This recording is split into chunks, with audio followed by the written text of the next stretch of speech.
Yo diría que uno de los puntos en los que más se le ha podido criticar a Morena, a nivel económico me refiero, es probablemente de la deuda, ¿no? Si no conoces bien sobre economía o por lo menos te has metido a investigar un poco, a primera vista podría parecer que han hecho un mal trabajo y que se han sobreendeudado, ¿no? Bueno, vamos a discutirlo un poco. Bueno, primero, ¿qué es la deuda? La deuda es básicamente un crédito. Nosotros pedimos un crédito en alguna tienda para comprar algo, en alguna sucursal de una tienda de color amarillo, este, y compramos una moto, ¿no? Te dan un crédito. Bueno, ese crédito lleva intereses, que es la suerte principal, que es básicamente lo que costaba el producto más un porcentaje de intereses dependiendo de en cuánto la vas a pagar. Bueno, pues exactamente así funciona el- la deuda de un estado. En realidad es muy similar al individuo que al estado. Un estado-nación puede pedir deuda externa o puede pedir deuda interna. ¿Cómo se pide deuda interna o cómo se adquiere deuda interna? Bueno, a través de varios productos. Por ejemplo, en Estados Unidos se utiliza el famoso bono del tesoro, que es básicamente un título de, de un mutuo, por así decirlo. En términos jurídicos se diría mutuo. Es un préstamo que tú le haces al gobierno de cierta cantidad en la que se compromete a devolverte esa cantidad más un porcentaje dependiendo de a qué plazo lo hayas puesto. En México tenemos algo similar que se llama CETES. Hay otros productos, pero principalmente los CETES que dependiendo del Banco de México ofrece mayor o menor porcentaje de intereses, que usualmente ronda entre los 7 a los 13 eh, porcentaje cada anual, es decir, anualmente un rendimiento de entre 10, 7, 13, en eso varía. ¿Ok? Entonces, ¿por qué se dice que se ha endeudado tanto Morena? Han pasado de 2018 a 2026 exactamente 8 años. ¿Ok? 8 años en los que ha pasado de 10.8 billones de pesos a 17.7 billones de pesos, que en porcentaje es un 49.5% del PIB. Es muy importante porque el porcentaje, la deuda no se mide únicamente en la cantidad fija, ¿no? En el dinero, en el número, porque al final del día el número está, es una moneda, ¿no? Representa una cantidad de una moneda, pero esa moneda sufre inflación y sufre deflación, sufre devaluación. Puede crecer una moneda respecto al dólar, por ejemplo, a otras divisas, pero también pierde poder adquisitivo, es decir, una moneda cada vez vale menos, ¿no? Y si medimos desde 2002, por ejemplo, a 2026, el porcentaje, un millón de pesos valdría de ese momento mucho más que ahora, que el de ahora. En la conversión más o menos en un acumulado del 1930, que es un poco el parámetro que podremos utilizar, que es cuando México se constituyó como país, de, de hasta 2026 sería prácticamente de 1906.72% de inflación acumulada. De aquí, de 1930 a 2025-2026, ese sería prácticamente el porcentaje, ¿no?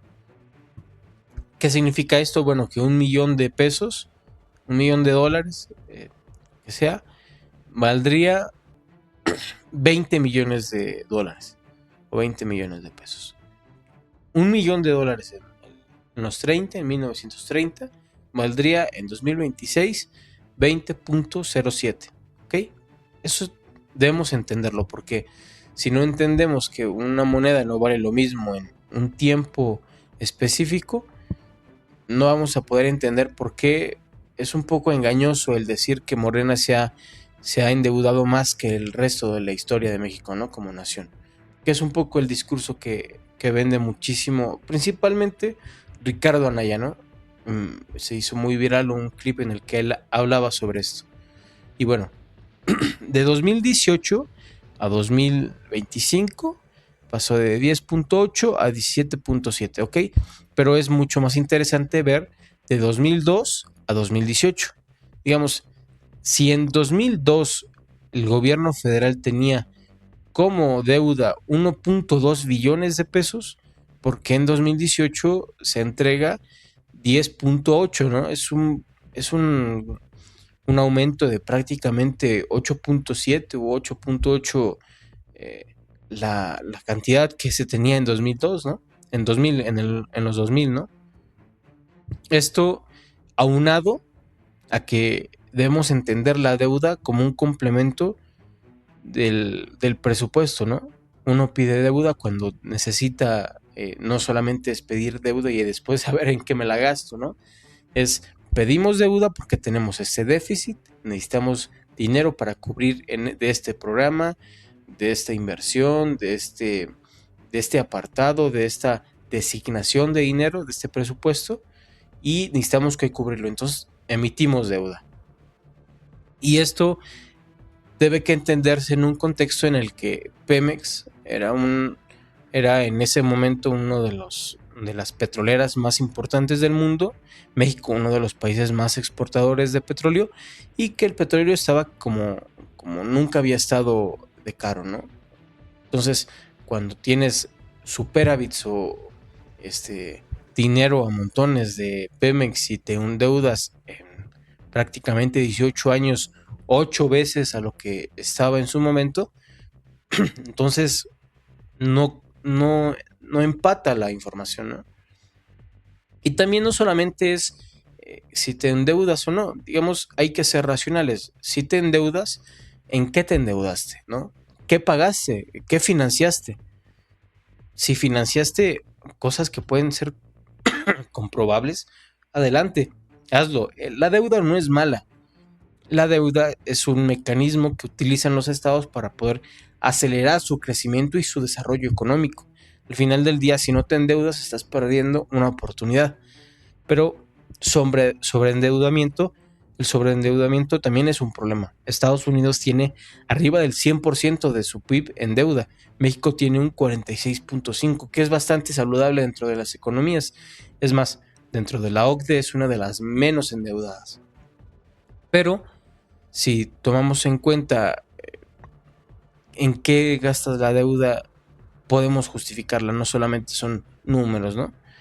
Y en ese momento se tenían superávits muy altos de petróleo y de lo que se refiere a hidrocarburos, y sobreexplotaron los pozos, sobreexplotaron los recursos de México, y después entregaron un país sobreendeudado, que es una de las principales justificaciones de esta deuda, era un financiamiento de una batalla contra el narco, y entregaron un país con más narcotráfico, con más violencia, más endeudado, sin petróleo y con muchos problemas sociales, ¿no?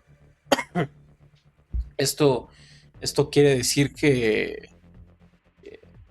entendiendo y analizando un poco estos datos, debemos entender que es ilógico culpar al gobierno actual, siendo racionales, ¿no? Yo no tengo nada a favor ni en contra del gobierno federal, pero uno no puede obviar que esa deuda debe que justificarse, ¿no?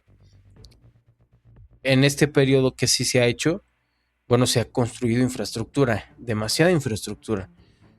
Se han construido refinerías que aportan a una autonomía energética, se han construido aeropuertos, se han construido movilidad, se han construido trenes, y bueno, básicamente es un poco entender que esta deuda debe que ser justificable, ¿no? No solamente es me endeudé porque había esto, bueno, tienes que decir por qué el país lo necesitaba, por qué se pidió la deuda, qué tipo de deuda se pidió, porque también hay que entender que la deuda interna y la externa tienen características muy distintas. La deuda externa la negocias con entidades financieras externas, extranjeras, usualmente banqueros que se juntan para hacer préstamos a los países y no se puede negociar demasiado el porcentaje de intereses que debes que pagar, ¿no? Es básicamente firmar un contrato con el diablo, porque no eliges tú el porcentaje o la tasa de interés, necesitas el dinero y como tampoco eliges ni los plazos ni los porcentajes de interés que pagas, es muy poco flexible la deuda y usualmente no es impagable, no se paga a tiempo y genera más intereses, ¿no? Como una deuda normal. Y la interna, tú eres dueño de tu propia deuda interna. Y no solamente es que seas dueño, sino que además de que pones los porcentajes de intereses que pagas, además que pones los plazos que compras, además que eliges exactamente la cantidad de dinero que necesitas, también es muy importante entender que la deuda interna genera cierta movilidad económica dentro del país. La externa, los intereses se van a entidades financieras extranjeras y la interna pueden ir a conglomerados nacionales, se pueden ir a grupos de inversión que después reinvierten en otro tipo de infraestructura que no solamente sea la estable como lo es el CETE y genera inversión nacional, ¿no? También a una familia promedio, a un empresario promedio que quiera invertir, está también abierto. Entonces genera otro tipo de movilidad. Y la externa es básicamente fuga de capital. Eso es, fuga de capital. No hay otra forma de decirle. Bueno, es un poco un repaso histórico de 2022 a 2025, qué porcentaje era de qué tipo de deuda, ¿no?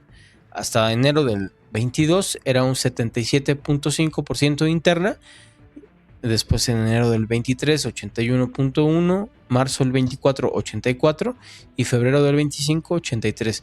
Mientras más deuda interna respecto a la externa hay, mejor para el país.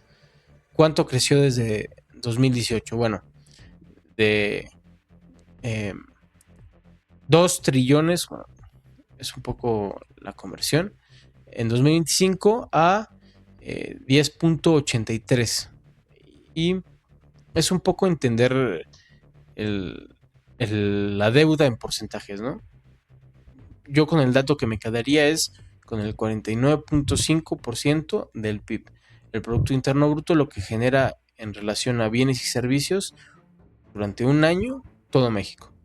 Y pasa de 10.83 a 17.80 billones de dólares. Un aumento del 6.97% y en relación a un crecimiento del 64.3%. Es un dato muy distinto. Creció un 64%, pero en aumento respecto al PIB es un 6.97%. Recordemos que la deuda también se paga. Mientras pides dinero, pagas dinero. Parte del presupuesto federal se va en eso. Y bueno, es un poco el panorama actual. Se prevé que cierre en el 52.6% y a mayo del 26 sea del 50.6%. Es un dato comparativo que ya habíamos visto de el dato de inflación. ¿Cuál es la inflación acumulada del 30 para acá? Entendiendo de que